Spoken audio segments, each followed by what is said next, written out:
Buddha is offering a perspective, a very powerful perspective, very valuable perspective.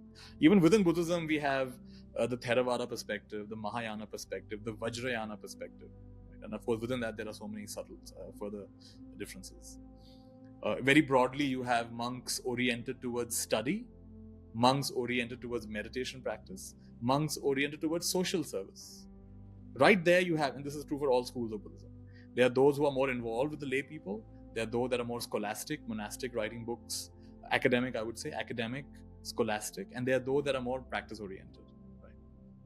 And one is not necessarily, each one will say that ours is the most important. The scholars will say, unless you know the teachings, you're going to be doing the wrong thing. The monks will say, oh, that's fine, but you've got to practice. And the lay people will say, the ones who are working with the lay people will say, you people are stuck in your little ivory tower. Meet people where they are. They're struggling, they're suffering. Support them. That's where the real dharma is. So there are so many points of view. There are so many perspectives. And in my case, allowing myself to get a taste of all of that made me realize that there is, somehow life was leading me in a direction that was beyond just the Buddhist frame. And I could see that, wow, there is a Sufi frame.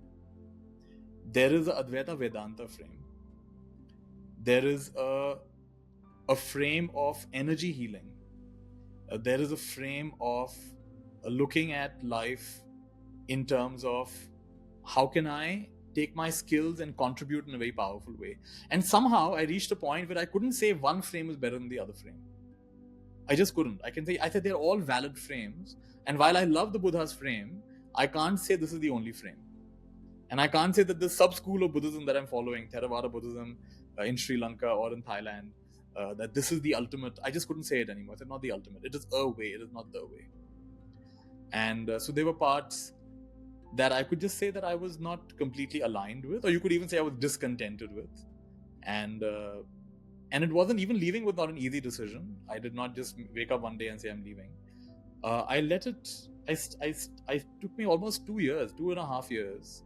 I stayed with that sense of, I'm not sure I want to do this for life. And at one point, in my case, somehow I get a lot of dreams. Like, not a lot of dreams, but I get very prophetic, or a lot of my guidance comes in my dreams. So I had just a very clear dream one morning saying that, okay, this is over. This phase is over. Step out.